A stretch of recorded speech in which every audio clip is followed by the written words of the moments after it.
أشرف الأنبياء والمرسلين نبينا محمد وعلى آله وصحبه أجمعين. اللهم آت نفسي تقواها وزكيها أنت خير من زكاها أنت وليها ومولاها أما بعد. Alhamdulillah, summa alhamdulillah, ikhwatul iman. Kita sambung majlis ta'lim kita. Kita sampai pada muka surat 87. Kita di bawah tajuk yang ke-6, iman kepada Nabi Muhammad sallallahu alaihi wasallam. Yang pertama kita dah belajar betapa bersihnya nasab keturunan Nabi itu Allah jaga. Daripada Nabi Ibrahim sampai ke sebelah Nabi Ismail. Kemudian para ulama sirah dapat mengenal pasti, iaitu pada Adnan. Pada Adnan itu yang bersambung dengan Nabi Ismail. Adapun naik ke atas tak dapat dipastikan. Itu sekadar kita nak lihat macam mana Allah memelihara nasab keturunan Nabi sallallahu alaihi wasallam. Sebab apa? Sebab daripada nasab keturunan Nabi, daripada bangsa Nabi, daripada keturunan Nabi, daripada nama Nabi, daripada akhlak Nabi, dia akan protect diri Nabi. Benda tu akan jadi protect sebab baginda adalah imam untuk alam ini. Jadi mereka akan guna seluruh itu untuk menghina dan menolak dakwah Nabi. Apabila dia tengok dari segi nasab, dia tak boleh tolak sebab dia kenal. Dilihat dia bin tu kot lah main satu bin depa nak tolak. Kalau depa tolak nasab Nabi, depa kena tolak dengan nasab depa sekali. Sampailah kepada Hashim. Apa nama sebenar kepada Hashim? Jangan tengok buku. Boleh. Amru. Betul lah? Amru, itu nama sebenar kepada Hashim. Apa nama sebenar kepada Abdul Muttalib? Tak betul. Tak betul. Shu tu betul lah. Nama sebenar kepada Abdul Muttalib Syaibah. Jadi Syaibah bin Abdul Muttalib bin Hashim. Jadi sebenarnya Syaibah bin Amru. Baik, kita masuk muka surat 87. Keyakinan ahlu sunnah wal jamaah tentang Muhammad Rasulullah sallallahu alaihi wasallam. Apabila kita sebut Nabi Muhammad, apakah keyakinan kita tentang Nabi Muhammad? Tadi kita tengok keturunan dia sangat bersih. Dan kita jumpa doa dalam hadis Imam Muslim, Nabi cerita bagaimana Allah membersihkan keturunan dia. Allah menjadikan dia itu untuk Bani Hashim, untuk menyelamatkan Bani Hashim. Baik, yang pertama, keyakinan ahlu sunnah keumuman risalah Nabi Muhammad sallallahu alaihi wasallam, bahawa Nabi Muhammad sallallahu alaihi wasallam diutuskan oleh Allah ke muka bumi untuk segenap jin dan manusia dengan membawa kebenaran, petunjuk dan cahaya yang terang. Dalil tentang keumuman risalah beliau adalah firman Allah Ta'ala, wa ma arsalnaka illa kaffatan linnas basyiran wa nadhira walakinna aktharan nasi la ya'lamun. Dan kami tidak mengutuskan kamu, bukan kamu yang benarnya engkau. Pasal kaf itu bukan dhamir untuk banyak, untuk seorang. Dan kami, mungkin kamu di sini bahasa Indonesia kot, akan dia kelemahkan. Waduh, kamu enggak begitu. Aku capek sama kamu sih. Aduh, aku betah sama kamu. Mungkin kamu kita ni plural lah. Tapi kita merujuk dia, ini bahasa Indonesia. Lagi satu bahasa apa? Dia kata awak perak. Awak dengan Mika. Awak tu saya. Kita kalau awak tu enter lah. Dia kata awak cadang nak balik kampung. Baliklah, apa tanya apa aku nak balik lah. Rupanya awak tu saya. Kita Penang mai. Hampa dengan aku ya, bukan apa. Dia awak dengan Mika. Hampa tu kita kan. Tak apa. Dan kami tidak mengutuskan engkau melainkan kepada seluruh umat manusia sebagai pembawa berita gembira dan sebagai pemberi peringatan. Tetapi kebanyakan manusia tidak mengetahui. Jadi berdasarkan ayat ni, tuan kitab kita nak bagi kita tengok satu perkara apa dia. Rasulullah itu, Quran kata kafatan linnas. Dia untuk kafah, keseluruhan manusia. Jadi seorang manusia pun tidak boleh ada yang tidak mengikut Nabi, salah, berdosa. Biar dia agama apa sekalipun, bangsa apa sekalipun, apabila dia tidak mengikut Nabi, dia menanggung beban dosa yang cukup besar. Kalau orang tanya kenapa, kita bawalah ayat ni, surah Sabah ayat yang ke-28.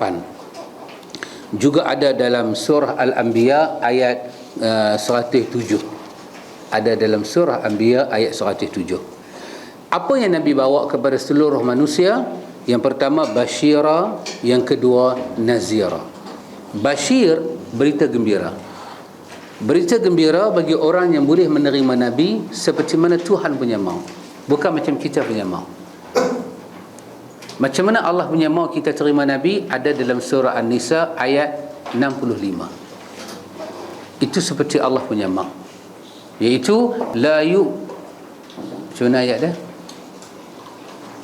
Fala wa rabbika la yu'minuna hatta yuhakkimuka fima shajara bainahum thumma la yajidu fi anfusihim haraja mimma qadaita wa yusallimu taslima. Itu Tuhan punya mahu. Allah kata fala wa rabbika, Tuhan sumpah demi rububiyah dia. Dia sebagai Tuhan, dia bersumpah demi Tuhan engkau Muhammad, demi pencipta engkau Muhammad. Siapa pencipta Nabi? Allah. Tu jangan main ayat ni. Jangan main. Saya pernah tengok Syekh baca dalam khutbah, gagap dia baca, ketak mulut-mulut dia. Jangan main. Kita masalah bergantung pada translation. Melayu panggil apa? Terjemahan. Kalau orang tidak ada terjemah, tak ramai orang boleh, orang putih. Saya seorang lah, lain tak apa boleh sangat. Tapi ayat ni sangat dahsyat. Fala wa rabbika, sekali-kali tidak demi Tuhan engkau Muhammad.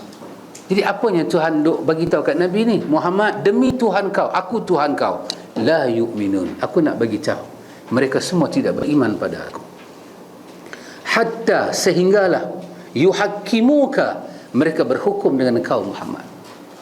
Mereka meletakkan kau sebagai hakim fima syajara bainahum, pada masalah hidupnya mereka sedang hadapi. Allahu akbar. Kita kata sembahyang kita tengok Nabi, puasa tengok Nabi, dalam hidup kita tak tengok Nabi. Tuhan kata hang tak beriman dengan aku. Sebab Allah hantar Nabi bukan untuk ajak sembahyang saja.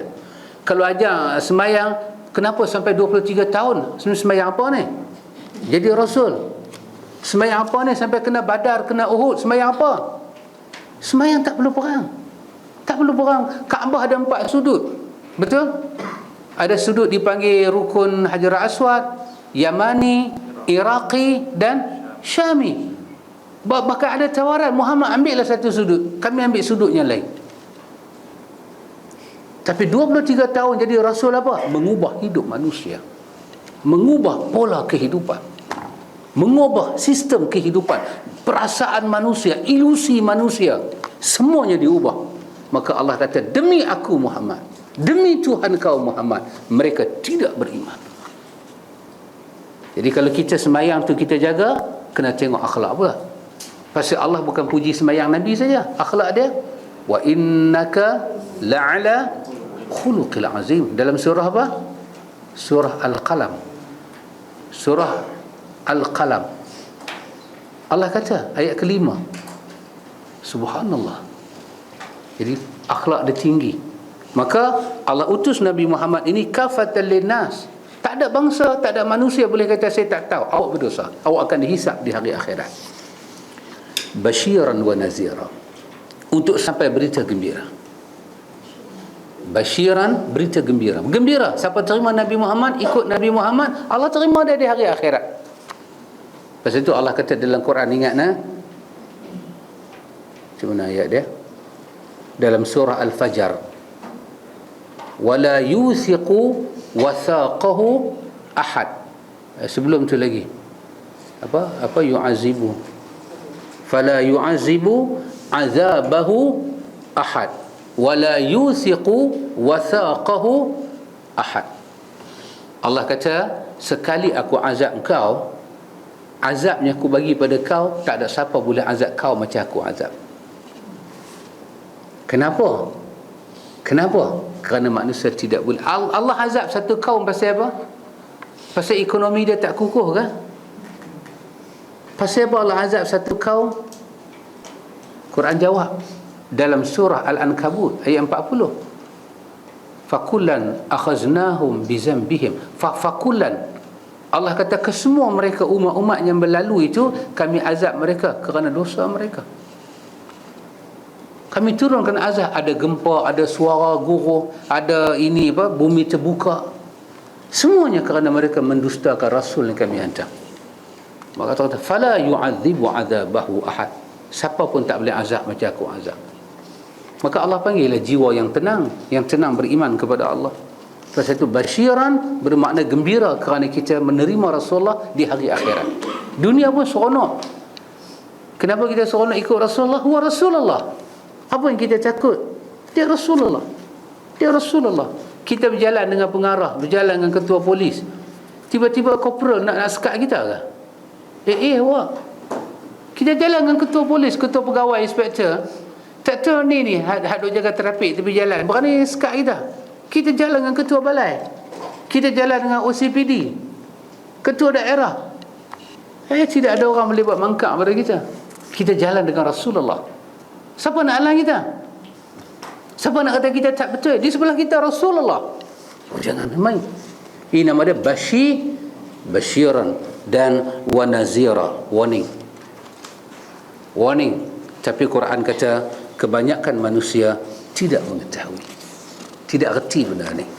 Itu dalil dia. Yang kedua, Nabi kita bersabda, aku dianugerahkan 5 perkara yang tidak pernah diberikan pada seorang pun dari rasul-rasul sebelumku.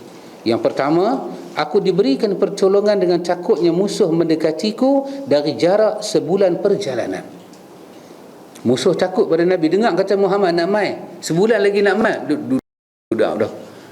Kita pun dekat nak perang. Orang kata relax lah, lagi 28 hari duduk dah. Dekat dah tu, 28 hari. Duduk dah macam orang nak mati. Ini mukjizat Allah bagi kat dia. Yang kedua, dijadikan bumi bagiku sebagai tempat salat dan bersuci untuk bertayamum. Maka siapa sahaja dari umatku yang mendapati waktu salat, maka hendaklah dia salat. Yang ketiga, Allah bagi apa kat Nabi Muhammad? Yang kedua, bumi ini wa ju'ilat li al-ardu tahur, masjidan wa tahura. Bumi Allah Ta'ala ni semua masjid, kecuali Nabi sebut 2 tempat, maqbarah dengan hammam, kubur dengan tandas.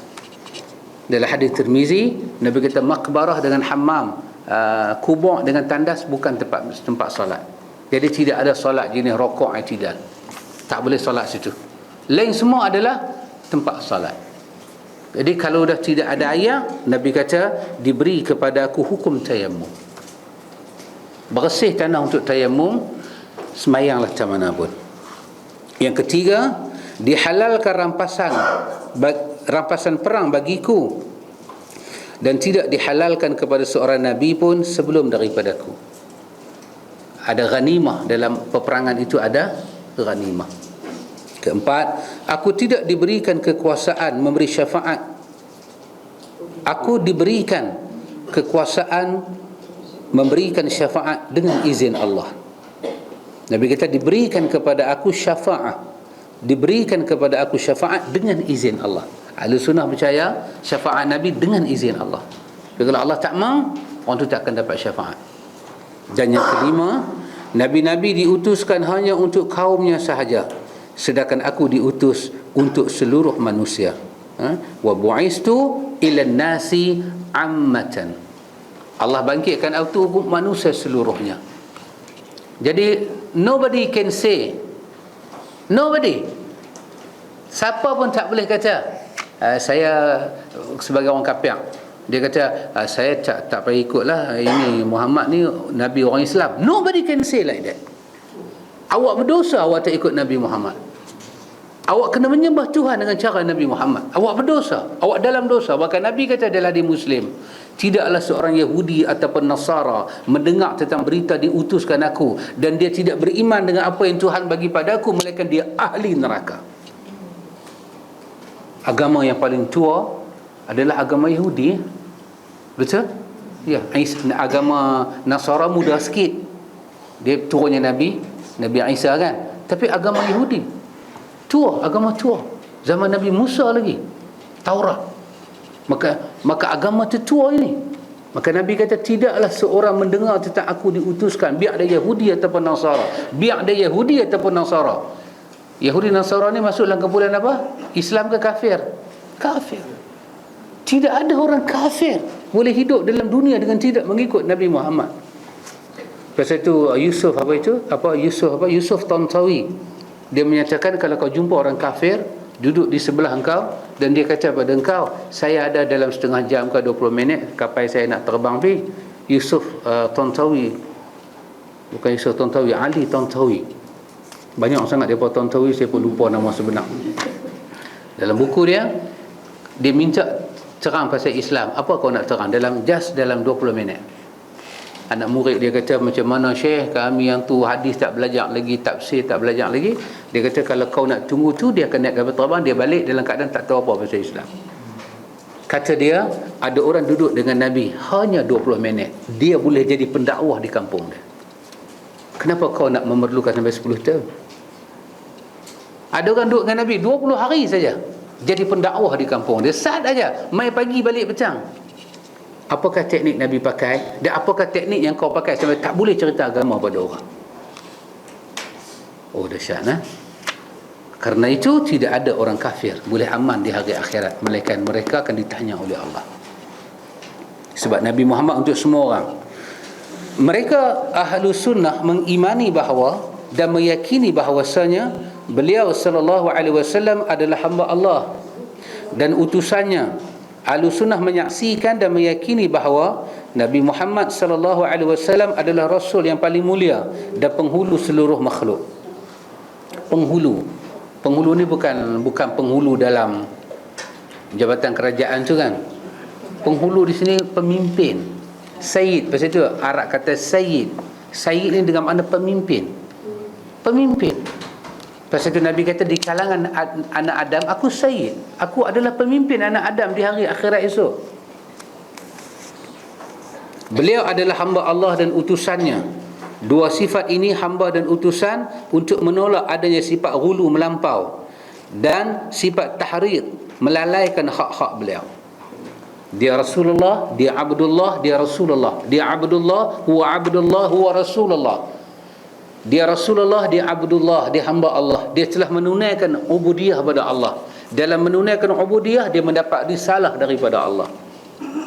Pasal itu ikhwan, kita kena pecahkan benda ini. Ada pepatah Melayu kata, kalau tidak dipecahkan apa itu, apa? Ruyung ke buyung? Ha? Ruyung ke buyung? Ruyung, ha? Manakah nak dapat dia punya sagu? Ya, betul. Benar ni kita kena pecah, ikhwan. So you must take risiko. Jangan takut ambil risiko. Apa dia kena pecahkan, sama ada adat, sama ada budaya ataupun kasta-kasta dalam hidup. Kita kena keluar bagi tahu kepada seluruh manusia, kalau awak tidak boleh samakan sistem hidup awak dengan Nabi Muhammad, ada ancaman daripada Tuhan untuk awak. Nabi rubah semua sistem masyarakat Mekah dan Madinah. Hatta Nabi tengok orang Yahudi berpuasa atas nama ibadat, puasa Ashura. Nabi tengok Yahudi berpuasa. Patut-patut bila Nabi sampai Madinah, tengok Yahudi berpuasa, Nabi angkat tangan, alhamdulillah, bertemulah kita pada hujung agama. Agama dia pun puasa, agama kita pun puasa. So adalah, kita kata wahdatul adyan. Wahdatul adyan, apa? Pertemuan agama-agama ni ada dia punya titik persamaan. Nabi tengok Yahudi puasa, Nabi kata bagus, tapi Nabi nak khilaf puasa. Bukan Nabi kata bagus saja, apa Nabi kata? Khilaf, tasu'a wal ashura. Kenapa ya kawan? Untuk bagi tahu kata tidak adanya lebih istimewa daripada hidayah Nabi Muhammad. Tidak ada. Kalau Nabi Muhammad puasa Ashura saja, dia tak puasa Tasu'a, seolah-olah dia macam ambil daripada mereka Protestan. Baginda tidak. Baginda ini makhluk pilihan Tuhan, insan terpuji. Orang yang kena ikut baginda. Ajaran baginda tidak dimodifai untuk menyempurnakan adat-adat manusia. Manusia yang kena modifai kehidupan dia datang kepada baginda. Kalau tidak ada iman. Jangan bicara iman. Bicaranya hanya khayal, perasaan, ilusi dan emosi. Pasal itu ikhwan kena keluar beritahu pada umat. Kena kembali kepada acuannya asal. Dan this is not easy to make mankind to understand. Nasi ampau lah, faham tak faham banyak pasal.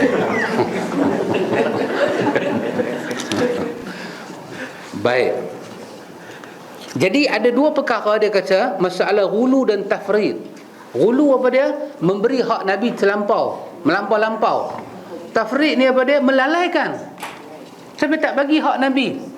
Dan saya berpandangan, personal opinion, apa dia? Masyarakat kita ada ghulu dalam bercakap pasal Nabi, dan ada tafriq, tidak memberi hak Nabi. Kita ada masalah ni. Dalam ibadat kita tak tengok pun Nabi, tapi dalam hal lain kita junjung Nabi tinggi sangat. Percaya Nabi main majlis kita. Ini ghulu, ini melampau. Tak boleh, tidak boleh melampau. Mesti berada di atas track Rasulullah. Minta tolong Nabi lagi. Nabi dah wafat, minta tolong. Sedangkan sahabat berperang tak minta tolong kat Nabi. Muawiyah berperang dengan Ali, Aisyah berperang dengan Ali. Peperangannya sangat mengerikan. Tidak ada orang panggil ya Rasulullah, tolonglah ya Rasulullah. Peperangan tetap berlaku di atas hak dan batil, fakta, berlaku di atas rancangan, berlaku di atas strategi. Allahu Akbar. Tapi kan susahlah nak bagi orang nampak benda ni. Kita mengaji, kita nampak. Tapi sometimes kita berhadapan dengan kita punya the true life kita ni, reality kita ni. So you cannot do nothing. You just see, wait and see, wait and see. Jadi OIC. OIC. Lepas tu you nak buat apa? Tapi dalam hadis Anas bin Malik, ada Bukhari dan Muslim, Nabi kata apa? 3 tanda iman. Betul? Kan? Nabi kata, "Thalathun man kunna fihi wajada halawatal iman." Ada 3 kan? Siapa yang dapat benda ni, dia merasai kemanisan iman. So first kali apa dia? Sesiapa yang mengasihi, mencintai Allah dan Rasul lebih daripada segala-galanya. Saya ingat ada dalam buku kita ni.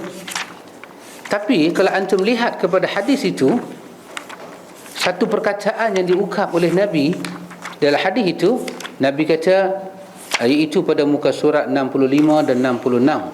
Hadis itu ada. Itu antum boleh tengok dalam masalah nak rasa manisnya iman, nak mengangkat sunnah Nabi, perjalanan hidup Nabi nak ke situ, Nabi guna satu perkataan yang sangat menakutkan. So you berani tak berani ambil risiko ni? You tak berani ataupun tidak involve dalam perjuangan ini? Apa dia? Antum tengok Nabi kata, "Salasun man kunna fihi wajada bihinna halawatal iman." 3 perkara ini bawa kepada halawah. Halawah ni main apa? You enjoy dengan you punya iman, sedap iman, rasa. So first itu Nabi kata, apa dia? "Man kana Allahu wa rasuluhu ahabba ilaihi mimma siwahuma." So saya nak ajak kita tengok pada perkataan mimma siwahuma. Perkataan mimma, kalau terjemahan dia kata apa? Apabila Allah dan Rasul lebih dia cintai daripada selain keduanya. Okey? Apabila Allah dan Rasul dia cintai lebih daripada selain keduanya. So my brother Muslim, I give you half second. So you think, apa you boleh understand daripada word ni? Terjemahan. Baik, dia punya terjemahan. Terjemahan dia, apabila Allah dan Rasulnya lebih dia cintai daripada selain keduanya. Okey, saya bagi satu contoh. Apa dia? Orang tanya pada kita, hang ni antara anak hang dengan bini hang sayang mana lebih? Maka Allah dan Rasul. So kita make kita punya stand lah. Kita kata, sorry lah, aku sayang anak aku lebih pada anak orang, aku sayang bini aku lebih pada bini orang, tapi aku sayang Allah dan Rasul lebih daripada anak dan bini aku. Is it masuk tak dengan ayat ni, statement tu? Masuk ah. So lepas dia dengar kita punya statement, dia kata, you dahsyat lah, you punya iman ni peringkat mega ni. Dahsyat lah. Masuk kan? Okey. Tetapi dari segi bahasa Arab tak masuk. Bahasa Arab is not statement. Apa dia? Tengok tu, saya katakan, tengok pada perkataan mimma. Perkataan mimma. Ini perkataan Arab. Ini mimma ini. Kita tengok mimma. Dia lawan dia dengan lagi satu perkataan mimman. Yang ni mimma. Yang ni mimman. Yang ni mengasihi Allah dan Rasul melebihi, apa terjemahan dia? Tengok terjemahan dia. Selain keduanya. Baik. Dalam hadis tu dia pakai yang ni kan. Kalau mimman ini dia merujuk kepada perkara-perkara yang berakal. Orang, man ni adalah kita tanya. Kita tanya man hadha. Siapa ni? Kita tak tanya ma hadha. Mana boleh tanya ma hadha? Binatang apa ni? Tu yang Kedah duk tanya kan, binatang apa? Dia kata talqin hati kubur. Dia kata malaikat kata ma rabbuka. Bukan ma rabbuka, man. Dia tak boleh ma. Ma ni dia merujuk pada benda beku. Benda tak ada otak, tak ada akal. Lepas tu kita pen ni, kita tak tahu dia apa. Mai serumpul lagu tu, kita kata ma haza. Kita tak kata man haza. Kalau man maksud dia apa? Benda berotak apa tu? Tak jadi, mana ada otak kawan ni. Yang ada otak pun tak ada otak, tambahlah yang ni. So, apa makna mimma? Mimma ni ikhwan, dia merentasi benda, dia merentasi yang ni. Sama ada benda itu dia kata berakal, satu, ataupun benda itu dikatakan sebagai tidak berakal. Kau kena rentasi ini untuk menunjukkan sayang kepada Allah dan Rasul. Baik, saya kata undang-undang masuk mimman ke mimma? Mimma. Undang-undang bukan ada akal. Adat. Orang Melayu ada adat. Ada orang Melayu begini. Buang sial lah, ambil sial lah. Mandi sapak lah dulu. Lah kita buat balik mandi Muharram, mandi Syawal, Rabiul. Kalau di Indonesia ada mandi Rabiul Awal.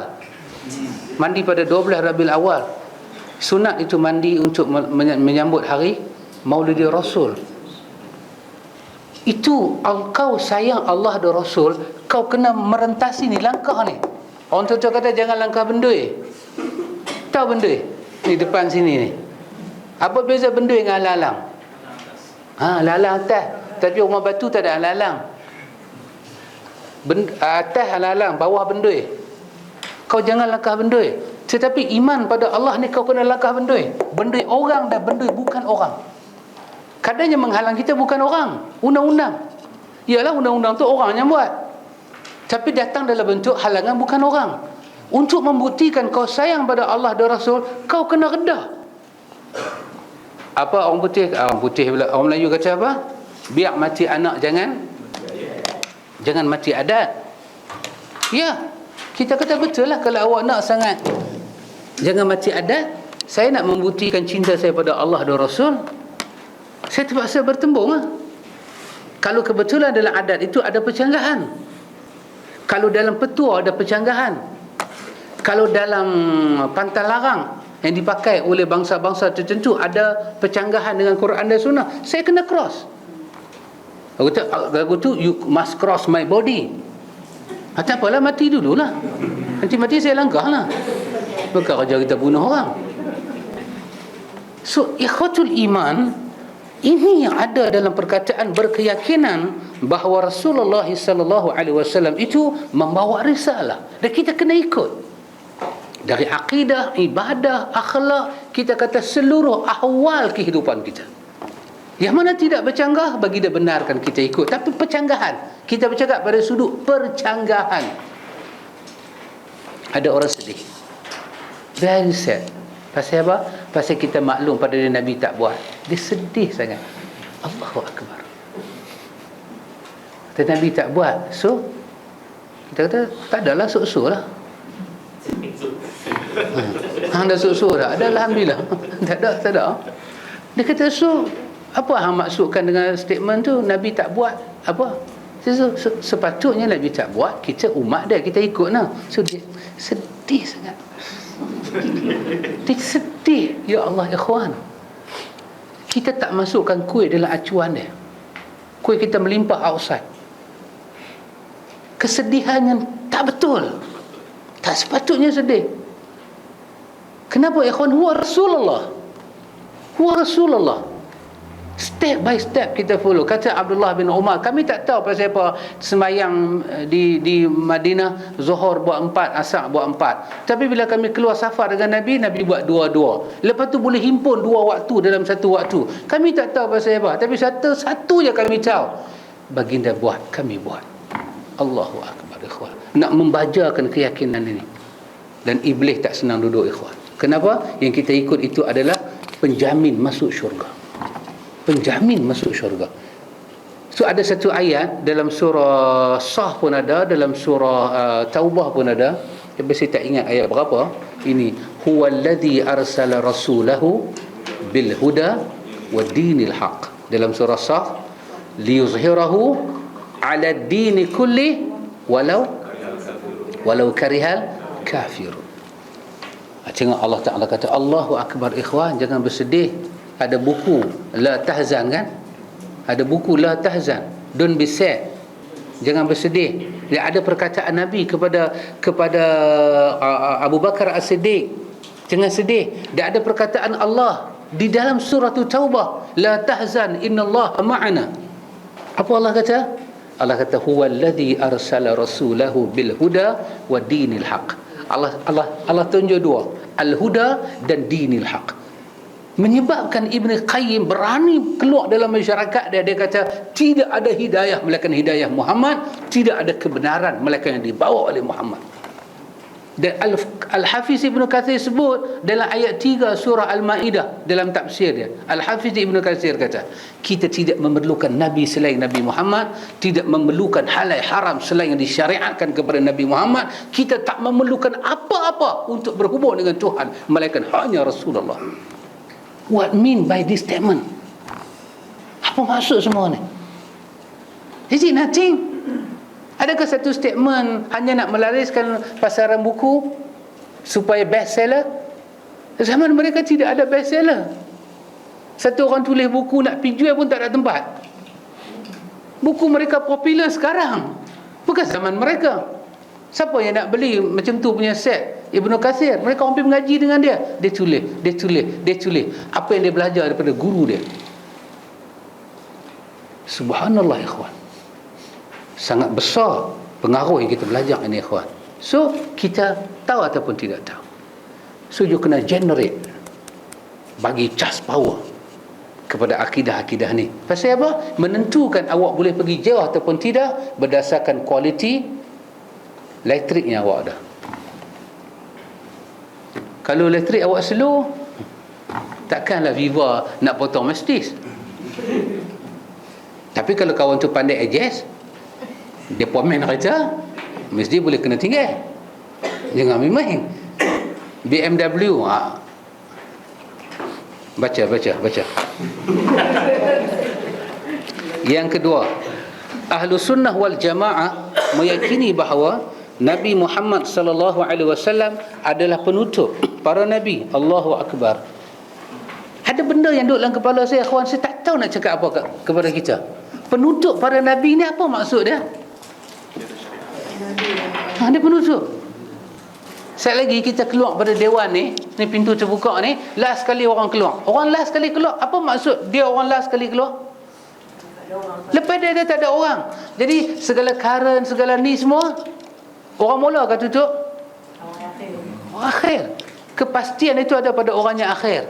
Saya adalah orang yang terakhir sekali keluar. Tiba-tiba kipas tak tutup, hatu tak tutup. Dia kata, you tak tutup. Saya orang last kali keluar, bukan saya orang last kali tutup lampu. Apa punya tak faham bahasa. Nabi Muhammad, Nabi terakhir. Apa makna Nabi? Bicara hubungan dengan Tuhan memerlukan Nabi. Bicara dosa pahala memerlukan Nabi. Bicara alam ghaib memerlukan Nabi. Bicara nak jadi orang yang baik memerlukan Nabi. Bicara nak sampai ke syurga, berjalan daripada perut mak keluar hari pertama, nak masuk lubang kubur, lepas tu bangkit mahsyar sampai masuk syurga, memerlukan tunjuk ajar Nabi. So perkataan la nabiyya ba'di, tidak ada Nabi dah lepas aku, tidak ada orang boleh bawa dah benda ni, tidak ada orang boleh overall benda ni. Faham tak? Bukan saya tanya ni dengan ayat itulah, bukan saya tanya jemaah ni faham ke tak? Tidak. Itu maksud daripada tidak ada Nabi selepas aku. Bukan maksud dia, bukan sekadar maksud lepas Nabi tak ada orang dah akan mengaku jadi Nabi. Dah. Hak akan mengaku ni berlambak. Zaman Nabi dah ada pun dah mengaku dah. Bukan masalah pengakuan, dia masalah syariat. Siapa nak bimbing awak berzikir? Siapa nak bersihkan jiwa awak? Tugas seorang Nabi. Nabi diambil daripada perkataan naba, bermakna berita. Nabi bermakna orang yang mendapat berita. Daripada Nabi jadi Rasul. Apa makna Rasul? Ar-risalah, pembawa syariat. Membawa daripada Nabi naik jadi Rasul. Daripada berita-berita biasa, dia kena sampaikan berita itu. Dan berita itu dikemaskinikan oleh Tuhan. Itu risalah. Dia kena sampai pada semua orang. Maka Ahlu Sunnah berkeyakinan, ikhwatul iman, sudah tidak ada Nabi selepas Nabi Muhammad. Dia penutup. So jangan cakap bab zikir, kena ambil daripada dia. Jangan cakap bicara hati, ambil daripada dia. Jangan cakap apa pun. So zip kita punya mulut, tutup mulut. Orang tanya pasal apa pun, tengok Nabi. Hang sikit-sikit Nabi, hang sikit-sikit Nabi. Habis orang tua-tua nak buat tahu nak. Boleh rumah orang tua-tua, bukan tak ada. Bila letak situ. Ini masalah kita, ikhwan. Word tu kita tidak faham. Macam saya kata dekat tadi, dekat Abdullah, bakal pendakwah sunnah kita. Itu buku itu, bimbingan rohani untuk orang sakit. So if you tak boleh faham word tu, ada orang jenis tak faham ni, ada kan? Ada, bukan semua main kuliah faham, kadang-kadang main tidak. Ada juga. Bukan semua, ada juga. So saya tanya dekat Abdullah tadi, rohani ni nama am kan nama khas dalam bahasa Malaysia? Saya SPM, saya dapat A bahasa. Jangan jai saya. Dia nama? Tidak, nama khas.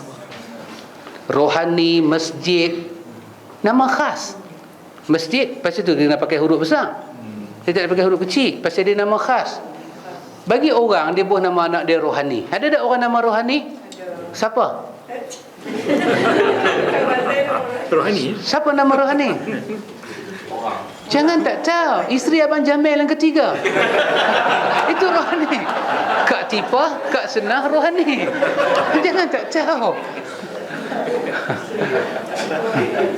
Tak tahu tu ada masalah. Jangan tak tahu. Oh, makcik kata, oh madu tiga. Makcik tak raja tengok TV baca Quran, alhamdulillah. Dia tulis bimbingan rohani. Bimbingan rohani untuk orang sakit. Mereka kawan tak kerti bahasa. Bimbingan rohani. Dia kata, abang pasal apa nak pergi bimbing rohani? Lepas tu untuk orang sakit, rohani ni pula pergi rawat orang sakit. So abang biar betul abang, siapa dia rohani ni? Kita bertengkar lah dengan dia. Kita kata dah, bukan nama orang. Habis nama siapa? Nama beruang. Ada beruang nama rohani? Ada burung nama rohani? Tak. Memang ni nama khas. Tetapi di sini dia tak main peranan sebagai nama khas. Dia main peranan sebagai penyambung ayat. Dia jadi penyambung ayat, bimbingan rohani. Rohani ni balik kepada jiwa, bukan nama orang. Bukan nama orang. Rohani binti apa? Apa nama pak dah? Pak cik apa? Lupa. Pak Mat lah. Biar betul sanad dia, kalau tak betul juga.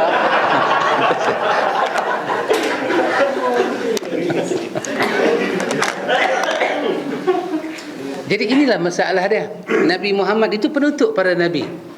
So ada orang faham kata lepas daripada Nabi Muhammad tak ada orang boleh mengaku sebagai nabi. Betul lah. Tapi dia tak faham isi dia. Kita kata apa? Teks dan konteks. Teks dan konteks. Teks dia apa? Betul lah, tak ada nabi lepas Nabi Muhammad, itu teks. Tapi konteks dia apa dia? Tidak ada seluruh apa yang Nabi bawa di akhir zaman, melainkan hanya Nabi Muhammad. Ini keyakinan Ahlus Sunnah. Setiap orang mendakwahkan adanya kenabian sesudah Nabi Muhammad sallallahu alaihi wasallam, maka yang demikian itu adalah sesat dan kufur. Kufur, para ulama berbeza pendapat.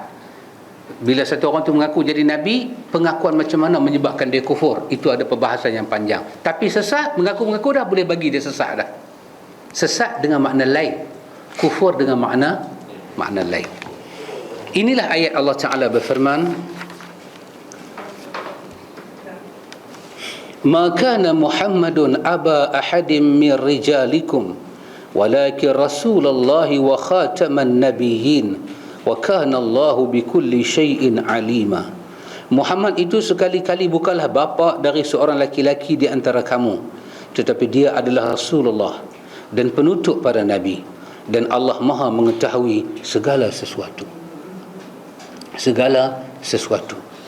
Kalau ayat ni kita ambil cuba nak tadabbur, kita tak akan dapat tadabbur dengan bahasa, melainkan iman kita akan bawa kita pada tadabbur. Kita akan tersengak, Ustaz, bagaimana kita kena letak Nabi Muhammad. Tetapi tetap di antara dua tadi, tak boleh ghulu, tak boleh tafriq. Ghulu tak boleh, melampau tak boleh, tafriq tak boleh, sampai mengabaikan tak boleh. Tak boleh. Kesian umat akhir zaman ni, sangat kesian ikhwan. Kadang-kadang ada orang pakai kain pelikat, pakai baju pun tak pakai, misai janggut pun tak ada tersusun, diseokok lagi. Orang pergi cium tangan kata wali. Apa ini? Apa ini ikhwan? Allahu Akbar. Ajaran Nabi Muhammad macam tu punya doa dah kita tinggal, kita pergi ambil pada satu orang, baju pun tak pakai. Punya iblis punya downgrade betul-betul kita. Downgrade betul-betul. Bukan down payment, downgrade betul-betul. Allahu Akbar. Kali-kali Yasin kata, "Alam ahad ilaikum ya bani Adam alla ta'budu syaitan innahu lakum aduwwun mubin." Allah, tidakkah aku ingatkan kamu wahai anak Adam, syaitan kepada kamu dia musuh yang jahat. So daripada kita nak pergi cari dia ni wali, bukankah lebih baik kita habiskan masa mengkaji sirah Nabi dan sunnah Nabi? Yang tu tentu dah betul. Tak, kita mencari rahsia-rahsia kewalian. Kita tidak mencari rahsia Quran dan sunnah. Bagaimana betul-betul dia bagi downgrade pemikiran kita, dia melumpuhkan pemikiran kita. Cium tangan, cium bau pun jadilah. Tapi paling teruk sekali, ayat kencing untuk wali sama dengan minyak atar. Simple aja punya etikat. Innama amruhu iza arada syai'an ay yaqula lahu kun. Okay. So apa dia faham? Kalau Tuhan nak buat, nak kata apa? Allahu Akbar. Aku tak kata apalah, cuma aku nak kata awak bodoh metara ni. Komputer kata how stupid you can be. Orang Arab kata ahmaq. Ahmaq ni bukan bodoh, dalam kumpulan bodoh paling bodoh. Paling bodoh berkeluar kawan ni ahmaq. Alif ha mim qaf, ahmaq. Jangan duk kata kat Arab lagu tu. Oh, jangan duk kata. Dia pulas tu dengan kita sekali lagi, jangan. Macam orang Badui, jangan kata dia badu. Oh, kata dia badu. Marah dia. Badui tak apa lagi. Negro pun tak boleh. Oh, tu nak kata apa? Mike is okay lah. Brother Mike. Okay. Kerana itu ikhwatul iman, ayat ni bagi tahu pada kita perkataan walakin Rasulullah wa khataman nabiyyin, akan tetapi dia Rasulullah dan dia penutup para nabiyyin, bukan nabi tapi nabiyyin, senarai nabi sebelum daripada dia penutup, khatam, penutup. Khatam, Quran kata apa? Khatamallahu apa? Ala qulubihim. Khatamallahu ala qulubihim. Lepas tu wa ala sam'ihim wa ala absarihim ghishawah. Kesudahan dia walahum azabun azim. Azabun azim. Tengok, bila Allah start tutup di sini, dia akan meleret di sini. Dia meleret di sini. Pasal apa? Sini kalau tutup, dia konteks sini, Allah kata ghishawah. Ghishawah, tutupan yang meliputi. Dia selaput, dia tutup. So, if you ada cataract, you boleh nampak tak? Ni tak ada cataract, nampak? Ni ada cataract. Bukan saya tak, contoh.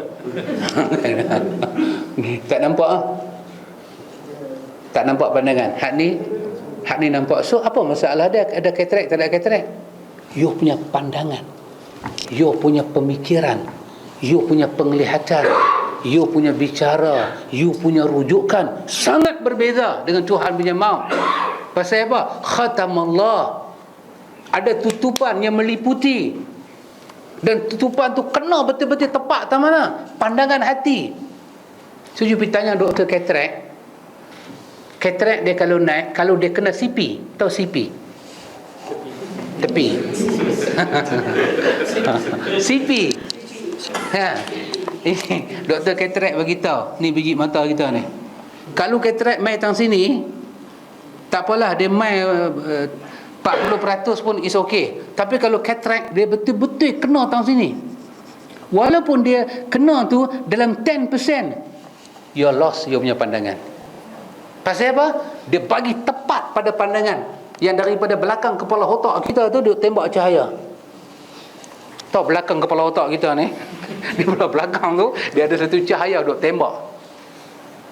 Kalau cataract di sini, mata putih ni is okay. Pasal apa? Ni tempat pantulan cahaya ni dia boleh tengok lagi. Tapi kalau cataract naik tang sini, apa you kena buat? You kena tukar kanta mata. Apa Quran kata? Khatamallahu ala qulubihim, kami tutup tepat pada pandangan hati dia. Apa yang dia nampak? Apa yang telinga dia boleh dengar? Tak ada apa. Allah kata ghishawah, tutupan itu meliputi seluruhnya. Keputusan dia kata Allah, kalau dia tak cari ubat, walahu ma'azabun azim. Dia tahulah nasib dia akhirat macam mana. So ini kita duk baca ni, Allah kata walakin khataman nabiyyin, Muhammad penyudah. Allah stop dah risalah. Allah kata dia stop risalah dengan Nabi Muhammad. Bagaimana orang buka risalah baru? Sampai Nabi kata, pembuka risalah kata, semayang macam aku semayang. Hang nak pergi cari siapa? Allah kata dia penutup. Dia dah tutup, rapat dia tutup dah. Kalau nak semayang, pergi tengok dia. Tak ada pintu baru awak nak belajar. Nak zakat, rukun Islam itu ada 5. Belajar seluruh yang dia cerita. Jibril daripada langit turun datang kepada dia. Cerita iman, Islam, ihsan, cerita semua. Awak nak tahu pasal itu semua, awak belajar daripada dia. Kenapa? Telah ditutup jalan bicara agama, melainkan hanya ambil daripada dia. Awak pergi buka benda lain, Allah tutup pandangan mata awak. Allahu Akbar. Hak ni boleh faham tak saya kata? Antum boleh faham tak? Saya tak ada, I'm lost word. Lost word. Ada satu lagu P. Ramlee kan, dia kata apa? Dalam filem Azizah, penarik beca kan, bila bapa Azizah marah dia apa lebih kurang kan, dia pergi atas batu tu, sandak dekat beca dia, dia menyanyi, tiada kata secantik bahasa, tiada lukisan, apa kan? Tiada apa? Ha? Tiada gambar. Saja saya nak cari siapa partner saya, bukan?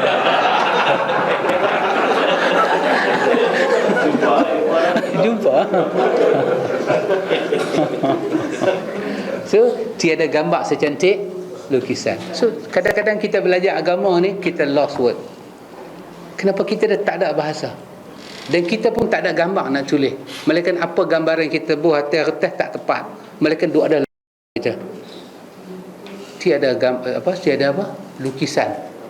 Tiada gambar secantik lukisan. Dan kita pun tak, last kali kita tengok ayat ni, kita angguk ya Allah, lagu ni kah kedudukan Rasulullah, ni kah kedudukan dia ya Allah, yang mata hati kita tak sampai lagi kawan. Kita baru, saya tak tahulah stage berapa kita ni, tak tahu, saya tak tahu. Itu bukan orang biasa. Al-Fadil balik baca. Dan Nabi SAW menyebut akan adanya Dajjal. Allahu Akbar ikhwan. Nabi habaq akan adanya Dajjal, mengaku sebagai Nabi. Kemudian baginda bersabda, wa innahu sayakunu fi ummati kadzabuna thalathun kulluhum yaz'umu annahu nabi wa ana khatamun nabiyyin wa ana khatamun nabiyyin la nabiyya ba'di. Allahu Akbar, Allahu Akbar.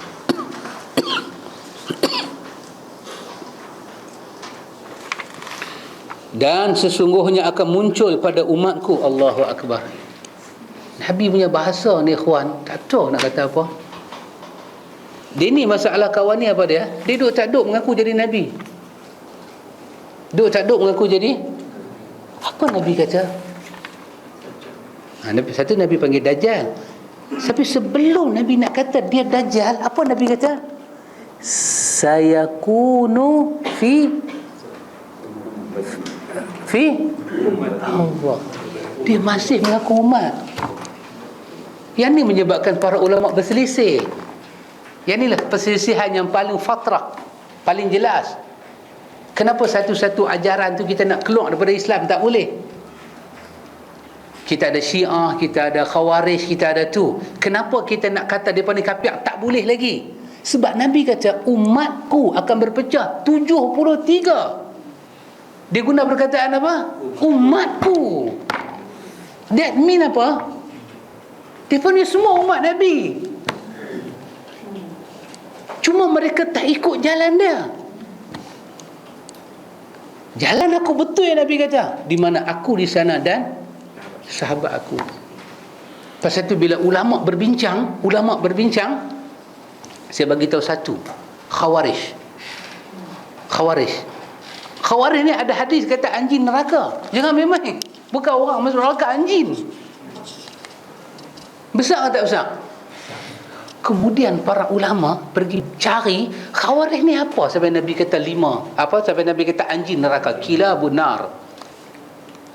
Akhirnya ulama kata Khawarij ni ada 5 jenis. Ada 5 jenis Khawarij. Awak nak kata yang mana yang anjing neraka tu? Dan ada orang di zaman Imam Abu Hasan Asy'ari dituduh Khawarij bukan kerana kepahaman dia, kerana dia mempunyai fikrah yang berbeza dengan kerajaan yang memimpin dia di zaman dia, dan dia dikatakan Khawarij. Perkataan tu kena pada dia. Tiba-tiba kita kata Khawarij anjing neraka. Betul tak dia masuk anjing neraka? Dia bukan berbeza dengan Nabi, dia berbeza dengan pemimpin. Mungkin pemimpin Abbasiyah ke, pemimpin apa ke, dia berbeza dengan kawan tu. Kawan tu ungkap kalimah paling buruk supaya orang benci dia. Kalau zaman hari ini ada satu ungkapan yang nanti kemudian 100 tahun akan datang hidup, dia akan baca dalam sejarah. Di antara golongan sesat adalah Wahabi. Ajaran apa? Wali suci tak manakah? Ayah pin tak manakah? Ajaran apa lagi? Ada Syiah tak masuk, ada Melayu ni banyak ni.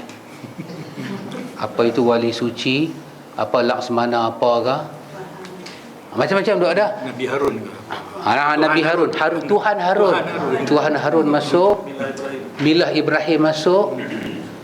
masuk Qadiani semua masuk, last kali masuk satu separuh ayat Wahabi. So 100 tahun akan datang, budak-budak tu akan duduk berbincang, Wahabi termasuk dalam ajaran sesat. Antum kena tak? 100 tahun akan datang, antum kena. So ada tak Wahabi yang sesat? Ada tak Wahabi yang sesat? Mereka 100 tahun akan datang, mereka akan buat kajian. Mereka akan buat kajian berapa pecahan Wahabi. Siapa dia Muhammad bin Abdul Wahab? Siapa dia Abdul Wahab bin Rustum? Siapa dia Abdul Wahab bin Rustum? Dia tahun 209 Hijrah. Dia ni 1415 Hijrah. Dan dia punya ajaran ada berapa dia punya perkembangan dia? 100 tahun lagi orang akan kaji. Hari ni orang kata kita sesat. Bukan kita lah, sebahagian orang. Kita tak masuk. Mana ada mamak Wahabi yang nak iPad? iPad. Tidak ada. Ketika itu, kalau kita nak pakai perkataan seluruh Wahabi termasuk sesat, kalau diterima perkataan itu dengan ajaran-ajarannya, dengan kenalan-kenalannya, dia sesat, dia keluar daripada Ahlus Sunnah. Bermakna sebahagian orang yang duduk semayang lah ni, 100 tahun akan datang, orang akan buat keputusan semayang mereka tidak diterima oleh Tuhan. Pasal itu 100 tahun akan datang, orang akan kaji berapa jenis pembahagian Wahabi. Apa itu Wahabi? Bila timbulnya? Bila tersebarnya? Bila jadi masalah kepada masyarakat? Betulkah ciri-ciri ini Wahabi? 100 tahun lagi budak universiti akan sembang. 100 tahun silam, 200 tahun silam, orang kata Khawarij ni sesat. Orang hari ni buat tesis pasal Khawarij dan pecahan dia, untuk mencari kenapa Nabi kata dia anjing neraka. Bila cari-cari, memang betul ada puak anjing neraka ni. Yang mana? Yang kata Sayyidina Ali ahli neraka, yang kata siapa terlibat dengan peperangan Jamal, seluruhnya ahli neraka, termasuk Aisyah ahli neraka, sahabat besar-besar semua ahli neraka. Memang betul ada Khawarij yang Nabi sebut pasal wa Rasulullah, mesti betul. Tetapi ada orang benar yang hidup zaman silam, kerana nak didowngradekan dia, dikatakan dia Khawarij. Bila mai dekat kita, orang tanya apa pandangan tuan tentang Khawarij? Bukankah dia pak anjing neraka? You nak buat statement macam mana? Saya minta maaf lah, saya tak boleh tahu langsung. Khawarij ni semua nak ahli neraka. Lima tu semua masuk neraka. Apa you nak jawab depan Tuhan? Apa you nak jawab? Syiah termasuk tak dalam firqah 73? Termasuk. Okey, nak kata dia Islam ke tak? Berapa pecahan Syiah? Berapa pembahagian dia? Setiap Syiah tu apa firqah dia? Awak dah kaji dah. Sebab awak nak kata dia Islam ataupun tak. Sedangkan dalam hadis tadi Nabi kata 73 tu umat aku. Ada tak kemungkinan fakta tak sampai dia sesat? Ada tak kemungkinan itu? Kata para ulama Ahlus Sunnah, kalau awak ada 100 bukti untuk kafirkan orang dan awak ada satu saja alasan untuk kata dia Islam, pakai yang satu, tolak yang 100. Why kaedah ni ada? Kebodohan ada di mana-mana. Penyelewengan fakta ada di mana-mana.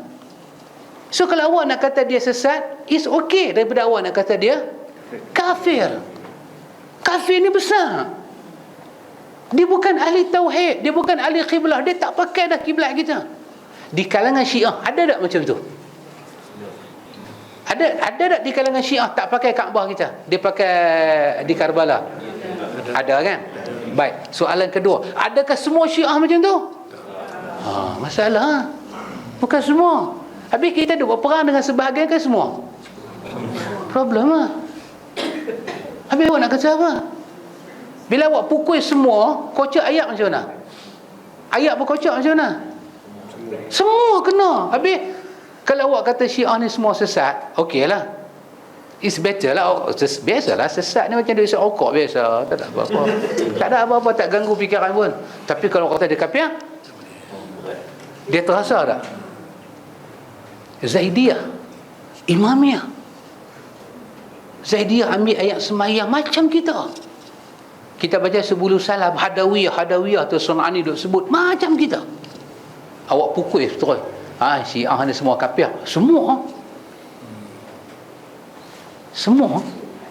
Wahabi ni semua sesat. Semua. Tasawuf ni semua macam ayat Acang. Nak mampu nak mampu. Kalau orang kata sebahagian orang tak marah, hampir kata semua orang marah lah. So that mean awak percaya dah ada tasawuf yang betul? Betul. Tunjukkan yang betul, tunjuk yang tu sesat. Kenapa sekarang yang sesat dengan yang tak sesat duduk sekali? Tunjuk. Pasal tu Ahlus Sunnah ni dia punya etika dia. Pasal tu Ahlus Sunnah sangat dahsyat ya kawan. Satu mazhab yang berkembang dengan begitu dahsyat. Pasal tu Nabi kata apa ya kawan? Tapi ini adalah khilaf para ulama dalam membaca ummati. Sebahagian para ulama dia jawab, dia kata dah, hak kafir pun umat Nabi juga. Kalau disebah kepada perkataan, siapa yang hidup lepas Nabi wafat ni umat dia lah. Tapi umat juga terbagi pada dua, yang dia terima, yang dia tolak. Bukan mesti dia kata umati, kita kata umat dia. Tapi yang 73 ni yang mengaku jadi Nabi ni, walaupun dia kata umat dia, tapi nak duduk mana? Duduklah neraka. Tak apalah, ulama yang kedua jawab, tak apa, itu urusan Tuhan di mahsyar. Kita bercakap di dunia ni. Jadi pasal itu kita selalu bahasa kita guna khilafus sunnah. Kita tak kata kafir, kita kata apa? Khilafus sunnah. Apa yang awak buat ni bercanggah dengan sunnah, bercanggah dengan petunjuk Nabi Muhammad. Pasal ayat tadi kata huwallazi arsala rasulahu bil huda wa dinil haqq wa dinil haqq. Hanya dia sahaja bawa hidayah dan agama yang benar. Dia dan para sahabat dia, orang lain tak ada. Jadi pasal itu firqah apa pun muncul 73, setiap 73 ada kitab Jawi nama dia Tuhfatur Raghibin, nipis aja, lebih kurang 20 muka surat. Setiap firqah yang 70 tu dia pergi susun, dia pecah. Setiap satu firqah ada 12, ada 12, ada 12. Hak 12 tu pula pecah lagi ke bawah. Ikhwan, susah sangat. Maka akhirnya kita kata yang tidak berada di atas sunnah Nabi, kesemuanya tak benar. Tapi bukan ucapan kita kafir. Sebab kafir memerlukan suatu kajian yang besar. Tak semudah tu nak kata orang kafir. Lihatlah saja dia pakai kod tu, lihatlah saja dia pakai kod ni. Itu Imam Abu Hasan Asy'ari kata, selagi dia ahli qiblah, sebesar mana dosa dia buat, dia mengaku Allah sebagai Tuhan tanpa syirik, dia mengaku kerasulan Nabi Muhammad, maka dia ahli qiblah, tak boleh kafir ke dia. Ini Ahlus Sunnah. Tapi Nabi kata dia ni Dajjal. Tengok Nabi mula buat nama kesesatan lah. Mamai duk mengaku jadi Nabi. Siapa dia Nabi kata? Yang pertama Nabi kata dia ni pembohong. 30 ekor nanti keluar mai. Bukan seorang. Zaman Nabi sendiri 3. Zaman Nabi duk ada tu 3 ada. Jadi 30 baki dia berapa? Tapi 30 ni kepala besar. 30 ni dia punya HQ dia punya cawangan dia. Tak tahu macam mana. Malaysia saja, Arab lagi. Apa itu India, apa Ghulam Ahmad Ghulam Mirza. Duk tak duk jadi Nabi, diikuti.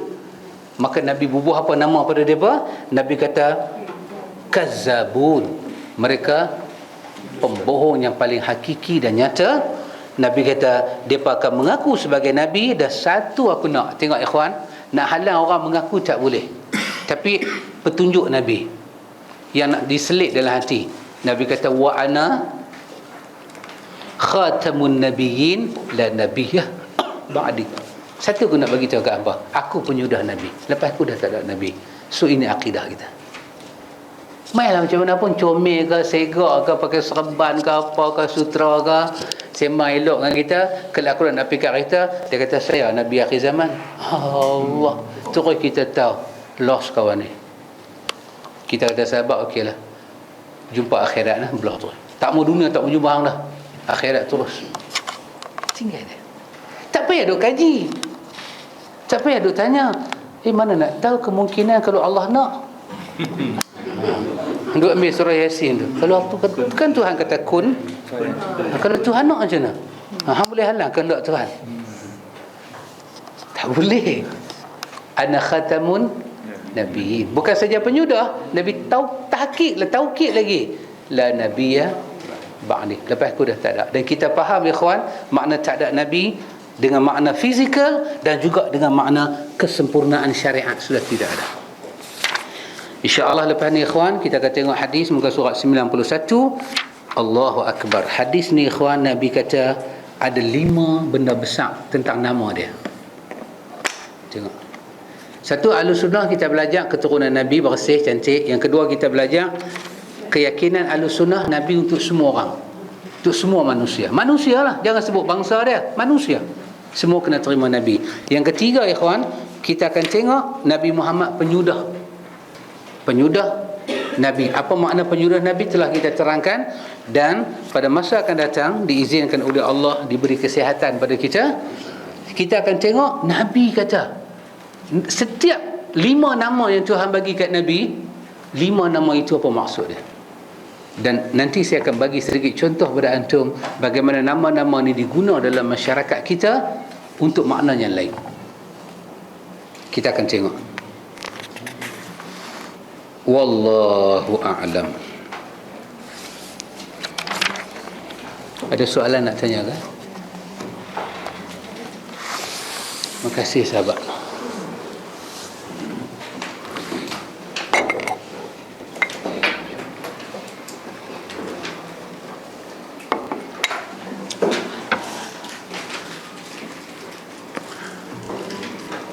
Subhanakallahumma wa bihamdika asyhadu an la ilaha illa anta astaghfiruka wa atubu